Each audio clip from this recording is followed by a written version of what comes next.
सोमवार का व्रत करती है। कौन कौन ने करा था सावन के सोमवार का व्रत? हमने भी करा था, तो हम भी उठा। ठीक है, आप लोगों ने व्रत किया ना।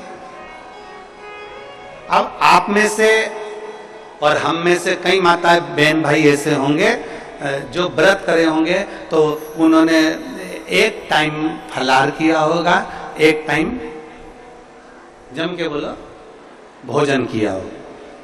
आप में से कई लोग ऐसे होंगे जिन्होंने एक टाइम फलाहार करा तो दूसरे समय पर भी फलाहार किया होगा। आप में से कुछ लोग ऐसे होंगे जो एक टाइम केवल फलाहार करे होंगे, दूसरे समय कुछ भी नहीं लिया। बोलो बोलो, सही है कि गलत है? अब ईमानदारी से बोलना। आप में से कई लोग ऐसे होंगे जिन्होंने दिन भर कुछ भी नहीं खाया होगा, केवल एक गिलास दूध, एक फल और बाबा का प्रसाद लेकर और व्रत कर लिया। अब आप में से कई लोग ऐसे भी होंगे जिन्होंने दोनों समय भोजन करा होगा और सुबह नाश्ता भी किया होगा, दिन में पानी पूरी भी खाई होगी, शाम को थोड़ा भगर भी, सब खाया। अब जरा बहुत गहन चिंतन वाला विषय है, जरा ध्यान दीजिएगा। एक व्रत करा, एक टाइम भोजन, एक टाइम फलाहार। एक ने व्रत करा, दोनों समय फलाहार। एक ने व्रत किया कि मैं कुछ नहीं खाऊंगा, एक फल, एक गिलास दूध। एक ने सब कुछ खाया, मतलब दिन भर भोजन कर, दिन भर भोजन कर।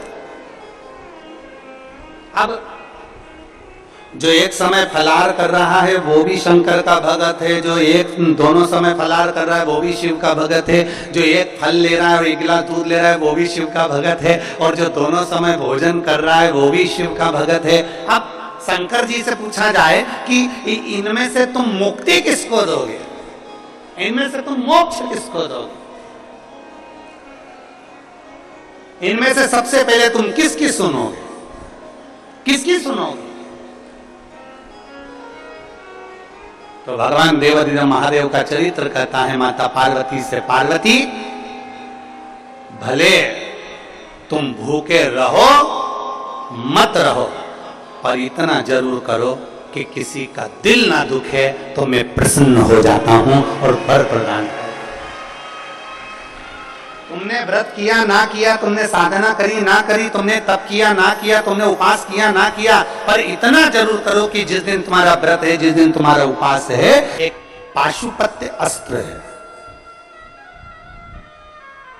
एक पाशुपत्य अस्त्र है, एक पाशुपत्य योग है और एक पाशुपत्य व्रत है। तीन चीज। पाशुपत्य योग, पाशुपत्य अस्त्र, पशुपति व्रत।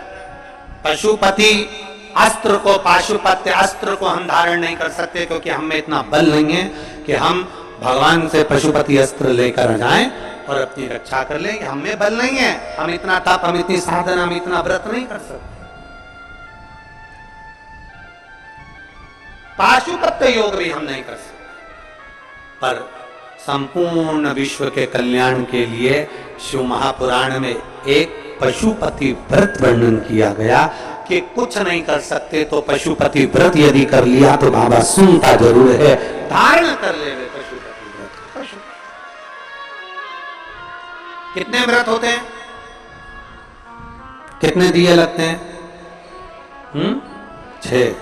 प्रसाद के 3 हिस्से, 5 दिए मंदिर में, 1 दिया अपने घर के दरवाजे। जिस मंदिर में पहला व्रत होता है उसी मंदिर में 5 व्रत होते हैं। व्रत के लिए मंदिर नहीं बदला जाता।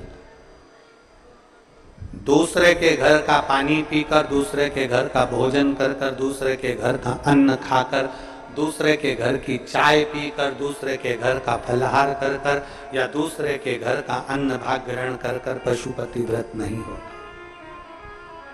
जिस दिन आपका पशुपति व्रत है उस दिन अपने ही घर का भोजन, अपने ही घर का पानी, अपने ही घर की चाय, अपने ही घर का पूजन साहित्य, अपने ही घर की सारी सामग्री होना चाहिए।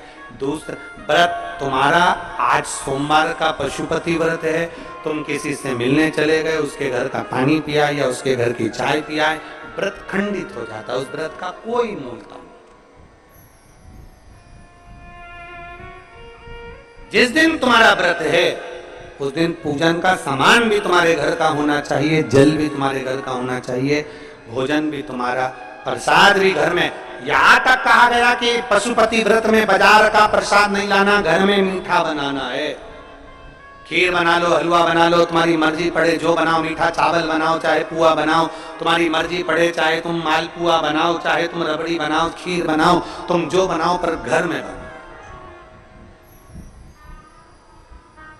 उतना बनाओ जिसके 3 हिस्से हो जाएं, 2 हिस्से मंदिर में, 1 हिस्सा अपने साथ आ जाए। जब भोजन ग्रहण करो शाम को, वो प्रसाद का जो हिस्सा लेकर आए हो वो पूरा खाओ पहले, फिर प्रसाद लेने के बाद फिर भोजन। पशुपति व्रत में ऐसा वर्णन नहीं है कि तुम नमक नहीं खाओगे या ये नहीं खाओगे या वो नहीं खाओगे। शाम के समय भोजन करना है। अब शाम को भोजन करना है तो पहले भगवान का पूजन कर कर जो प्रसाद लेकर आए हो वही प्रसाद का हिस्सा पहले खाओ, फिर भोजन। बस इतना जरूर याद रखो कि दूसरे के घर का अन्न नहीं, दूसरे के घर जाकर पानी मत पियो, दूसरे के घर जाकर चाय मत पियो। जिस दिन सोमवार का तुम्हारा पशुपति व्रत है उस दिन अपने घर में रहकर भगवान की भक्ति कर कर भाव से पूजन करो। अपने घर की चाय पियो, अपने घर का पानी पियो, मायके का भी नहीं, किसी के घर का नहीं, अपने घर का। अगर मायके गए हो तो फिर अगला सोमवार कर लो, दूसरा सोमवार कर लो, पर वो सोमवार फिर मान्य नहीं।